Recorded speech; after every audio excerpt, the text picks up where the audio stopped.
عالم کا لاکھ لاکھ شکر گزار ہوں جنہوں نے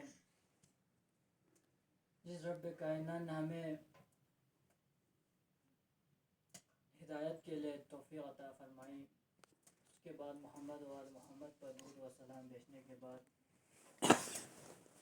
جس آئے کریمہ کا موضوع سخن قرار دیا، اس میں وہی پروردگار عالم اپنے کلام میں ارشاد فرماتے ہیں: لا تأکلوا اموالکم بینکم بالباطل۔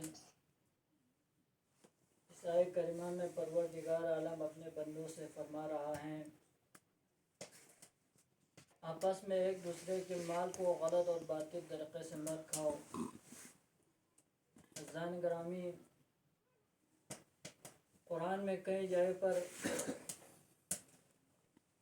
بیان کیا گیا ہے، پروردگار عالم نے مال حرام کے بارے میں تذکرہ کیا گیا ہے، ذکر کیا گیا ہے، لیکن اس آیے کریمہ میں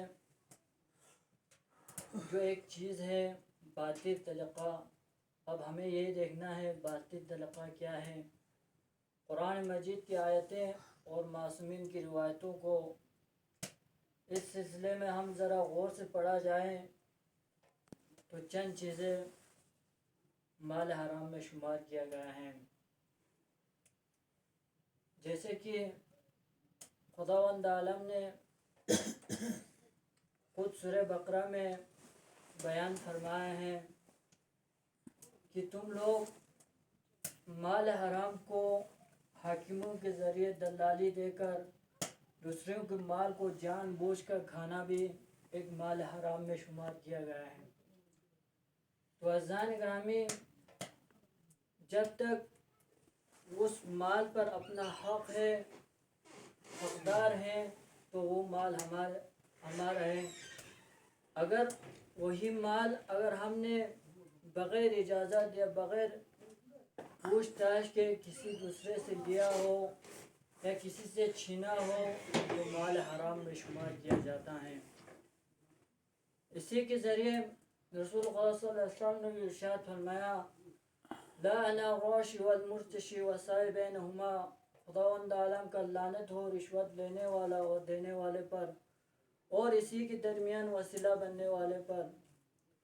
تو عزیزان گرامی، اس حدیث میں رسول خدا یوں بیان فرما رہا ہے: جتنا رشوت لے رہا ہے اتنا گنہگار ہے، اور جو رشوت دے رہا ہے وہ گنہگار ہے۔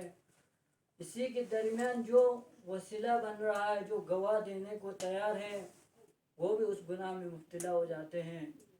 تو عزیزان گرامی، رشوت لینے والا اور دینے والا اور اس کے درمیان وسیلہ بننے والا، یہ تینوں شخص گناہ میں مبتلا ہو جاتے ہیں۔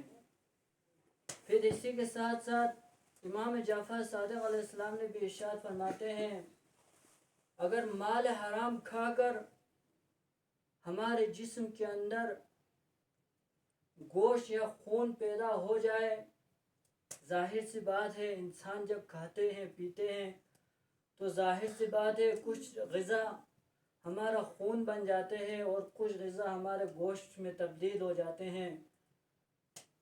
تو اسی طریقے سے اگر وہ ہمارے گوشت اور خون میں تبدیل ہو جائے، مال حرام کھا کر اگر گوشت اور خون میں تبدیل ہو جائے، تو پروردگار عالم کہتے ہیں اس وقت تک ہمارے دعائیں اور ہمارے عبادتیں اس وقت تک قبول نہیں ہوگا جب تک وہ مال حرام ہمارے بدن میں رہے گا۔ جس وقت تک وہ مال حرام ہمارے بدن میں رہے گا، اس وقت نہ ہماری دعائیں قبول ہوں گے اور نہ ہی ہماری نمازیں قبول ہوں گے، بلکہ یہاں تک فرماتے ہیں جو بھی ہم انجام دیتے ہیں وہ سارے کے سارے برباد ہو جائیں گے، اس میں کوئی فائدہ نہیں ہے۔ ایک چھوٹی سی واقعہ بیان کر دوں۔ ایک شخص تھا، پروردگار کے بارگاہ میں آئے تھے اور چیخ چیخ کر دعا کر رہے تھے۔ حضرت موسیٰ علیہ السلام نے بھی، حضرت موسیٰ علیہ السلام اس بندے کو دیکھتے ہیں، دہنے کے بعد حضرت موسیٰ کا کلیجہ ہل گیا اور حضرت موسیٰ اس کی سفارش پروردگار کی بارگاہ میں کرنے لگا. جیسے ہی حضرت موسیٰ اس کی سفارش کرنے والا ہی تھا، آواز قدرت آئی، اے موسیٰ، اگر یہ بندہ میرے بارگاہ میں چیخ چیخ کر گردن کی رگوں کو پھاڑ ڈالے اور سجدے کی حالت میں اپنی کمر کی ہڈی کو توڑ ڈالے تب بھی میں اس کی دعا قبول نہیں کروں گا. تو حضرت موسیٰ وہاں پر حیران ہو گیا اور پروردگار عالم سے کہنے لگا، اے پروردگار عالم، آخر اس نے ایسا کون سے گناہ کیا ہے جس کی وجہ سے آپ اس کی دعائیں قبول نہیں کر رہے ہو؟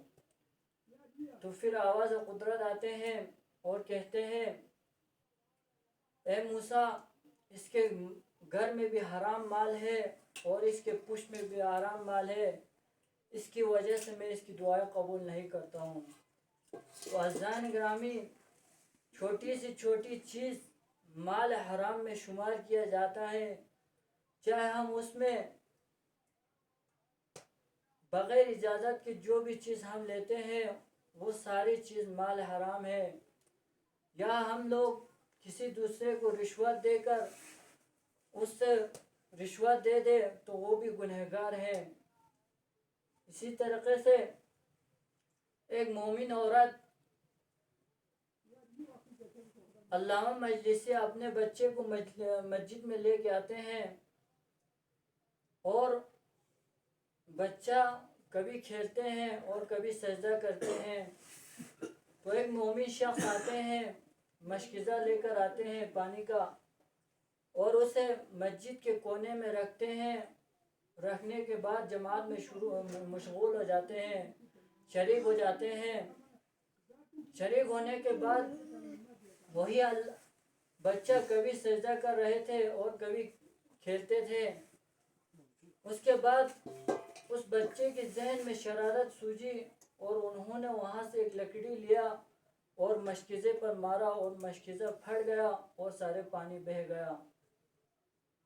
تو جب جماعت ختم ہو گیا، علامہ مجلسی نے یہ واقعہ سنا تو حیران ہو گیا، مایوس ہو گیا.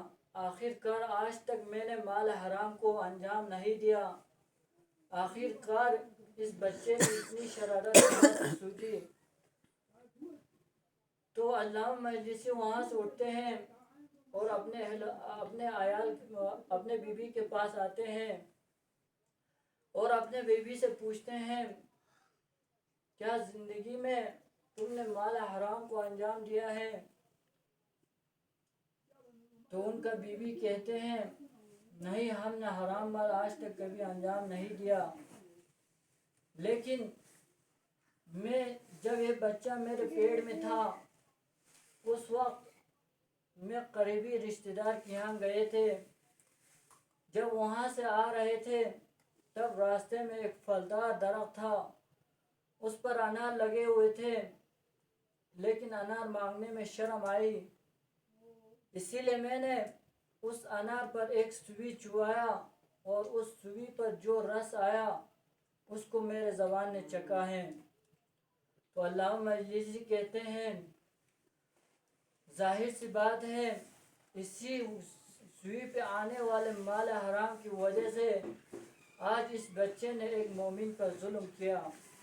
تو عزیزان گرامی، ایک سوئی پر آنے والے ایک قطرے نے اس بچے پر اتنا اثرات دکھایا. تو عزیزان گرامی، ہم لوگ مال حرام کو کھاتے ہیں، انجام دیتے ہیں، تو ہمارے بچے کس طریقے سے عبادت گاہ میں آئیں گے اور کس طریقے سے اپنے پروردگار عالم کو سمجھیں گے؟ اگر ہمیں مال حرام کو ترک کر کر حالی روزی کمائیں تو پروردگار عالم کی بارگاہ میں اپنے اہل و عیال بھی آئیں گے اور خوشحال ہو کر اپنے عبادت کو انجام دے دیں گے. آخر میں پروردگار عالم سے ہی دعا کرتے ہیں، اے بار الہ تیرے محمد و آل محمد کو واسطہ ہمیں 5 وقتہ نماز میں حاضر ہو کر جماعت کے ساتھ پڑھنے کی توفیق عطا فرما.